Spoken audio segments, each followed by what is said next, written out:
বাংলাদেশের মতো দেশে সংস্কারের যে ধারণা এবং এই কথাবার্তাটা যখনই হয়, তখনই এটা একটা রাজনৈতিকভাবে একটা অস্বাভাবিক সময় হয়। আপনার নিশ্চয়ই 111 এর কথা মনে আছে এবং এখন আবার সংস্কারের কথা হচ্ছে।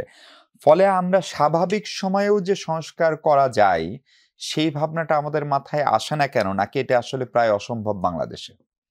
এটা তো ভেরি মাচ আন্ডারস্ট্যান্ডেবল। সেটা হচ্ছে যে এই সমস্ত সময় হয় কি ক্ষমতাকে প্রলং করার একটা বাসনা থাকে। হ্যাঁ, তো আপনি যখন ক্ষমতাকে প্রলং করতে চাইবেন তখন তো আপনাকে একটা এক্সকিউজ দাঁড় করাতে হবে। এই সংস্কারটা হচ্ছে excuse, nothing more nothing less. কারণ আমরা আমরা কি দেখলাম 5ই আগস্টের পরে? 5ই আগস্টের পরে যেমন ধরো 111-এর কথাই বলি। 111-এ একটা সেনাবাহিনী ব্যাকড একটা তত্ত্বাবধায়ক সরকার আসলো।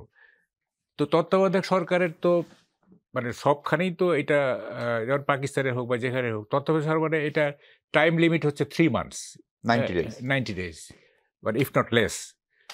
তো এখন 90 ডেজকে তাদের জন্য যারা ক্ষমতায়, তাদের জন্য it was the time was not enough মানে ফর দেম। তো ফলে তারা একটা ওই যে দুর্নীতি, কে কত টাকায় দুর্নীতি করছে, এই করছে সেই করে, অমুককে ধরো, আওয়ামী লীগ ধরো, বিএনপি ধরো, খালেদা ধরো, হাসিনা ধরো, এই করে করে করে একটা জটিল পরিস্থিতি তৈরি করে জিনিসটা প্রলং করা হলো।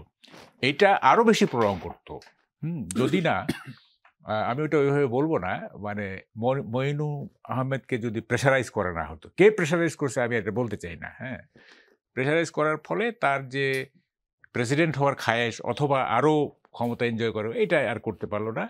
ইলেকশন দিয়ে সে সেফ এক্সিট নিয়ে চলে গেল। তো এইবারও তো আমরা দেখলাম 5ই আগস্টের পরে, সেটা হলো যে 5ই আগস্টের স্পিরিটটা কী ছিল? সেটা ছিল যে তিনটা ইলেকশন প্রহসনের হয়েছে। সো মানুষ ভোট দিতে চায়, মানুষ কথা বলতে চায়, একটা গুমোট পরিস্থিতি ছিল। মানুষ একটা কি বলে ওপেন অ্যাটমসফিয়ার চাইছে আর কি। কিন্তু আবার দেখলাম as soon as the caretaker government took over, তারা কতগুলো ক্যানভাস নিয়ে আসলো আর কি, বড় বড় ক্যানভাস। হ্যাঁ, এবং এবারে দেখেন 86 রিফর্ম রিকমেন্ডেশন হয়েছে, ভাবেন একবার আর কি, ঐক্যমত্য কমিশন 86। এবার এটা এটা মানে এত জটিল। আমি তো একটা টক শোতে বলছি যে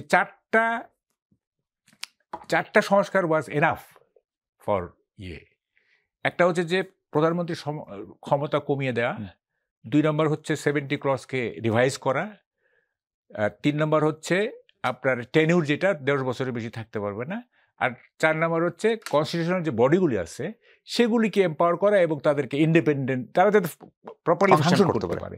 এখন human right commission, anti corruption, PSC, অমুক, তো এরা যদি ইন্ডিপেন্ডেন্টলি মানে রাইটলি যদি এরা ফাংশন করতে পারে, তাহলে গভর্নমেন্টেরই প্রয়োজন পড়ে না, তাহলে সরকারের প্রয়োজন পড়ে না, তাই না? তো ফলে এই 4টা হলে এনাফ।